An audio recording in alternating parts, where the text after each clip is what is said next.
नमस्कार दोस्तों, स्वागत है आपको एक नए हॉरर स्टोरी में। दोस्तों, बहादुरगढ़ नाम के शहर में एक बेहद पुराना घर था। उस घर को सब लोग भूतिया और अपशकुनी कहते थे, क्योंकि जो भी वहां रहने आता उनकी किसी न किसी कारण से मृत्यु हो जाती। इसलिए वो घर खरीदने के लिए कोई भी तैयार नहीं होता था। एक बार विजय नाम के शख्स ने उस घर को बहुत ही सस्ते दाम में खरीद लेता है और अपने बेटे मोनू के साथ सारा सामान लेकर वहां रहने आ जाता है। घर में शिफ्ट होने के 1 से 2 दिन में ही विजय को अपने आसपास अजीबोगरीब घटनाएं घटित होने का एहसास होने लगा।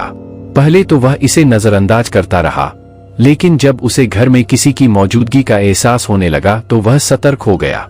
एक दिन मोनू दौड़ता हुआ विजय के पास आया और कहने लगा कि वॉशरूम में पानी अचानक बंद हो गया और उसने वहां सफेद कपड़े में एक औरत को देखा। इतना कहते कहते मोनू अचानक चुप हो गया और विजय की ओर उंगली दिखाते हुए कहने लगा, पापा, वो औरत आपके पीछे खड़ी है। इतना कहकर मोनू ने डर से चीखने लगा। विजय मोनू को गोद में उठाकर उसी वक्त घर से बाहर निकल गया। मोनू बहुत सहम गया था, तो उसका डर भगाने के लिए विजय ने उसके लिए एक कुत्ता खरीदा और उसे साथ लेकर तीनों घर वापस आ गए। एक रात बहुत तेज बरसात में जब अचानक घर की बिजली चली गई, विजय ने घर से झांक कर देखा तो आसपास के सभी घरों में बिजली थी, सिवाय उनके घर के। तो उसे लगा कि जरूर पावर सप्लाई में कुछ गड़बड़ी हुई होगी। इतने में विजय को मोनू के जोर से चिल्लाने की आवाज आती है। विजय दौड़ता हुआ टॉर्च लेकर उसके पास जाता है। मोनू को दोबारा से घर में वह औरत दिखाई देती है। मोनू को सहमा देखकर विजय उसे अपने साथ बिजली ठीक करने के लिए पावर हाउस ले जाता है। उनका कुत्ता भी यहाँ वहां देखते हुए जोर जोर से भौंकने लगता है। विजय को आभास होता है कि कोई उनके पीछे पीछे आ रहा है। पावर हाउस का दरवाजा खोलते ही विजय को सामने एक लाश दिखाई देती है। लाश देखकर मोनू भी डर के मारे चिल्लाने लगता है।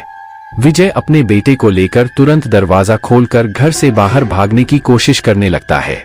घर से बाहर निकलते हुए अचानक विजय का पाँव दरवाजे के पास बनी लकड़ियों की सीढ़ियों में फंस जाता और बहुत कोशिश करने पर भी वह पाँव बाहर नहीं निकाल पाता।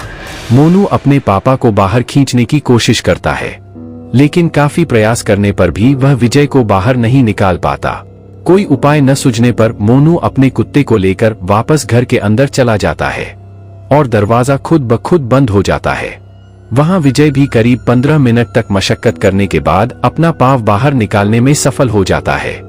विजय दौड़ता हुआ घर के अंदर जाता है और चारों ओर मोनू की तलाश करता है, लेकिन उसे ना तो मोनू और ना ही कुत्ते का कुछ पता चल पाता है।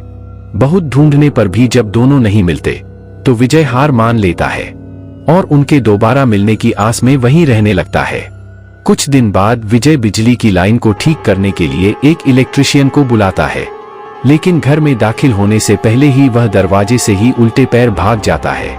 विजय के पूछने पर वह कहता है कि आपके घर में एक औरत, एक बच्चा और एक कुत्ते का भूत दिखाई दे रहा है। इलेक्ट्रिशियन की बात सुनकर विजय उदास हो जाता है। उसे एहसास हो जाता है कि अब उसका बेटा कभी लौटकर नहीं आएगा, जिसके बाद विजय वह घर छोड़कर चला जाता है और कभी लौटकर नहीं आता। दोस्तों, कहानी से सीख, किसी भी चीज पर अपना समय व धन निवेश करने से पहले जांच पड़ताल कर लेनी चाहिए।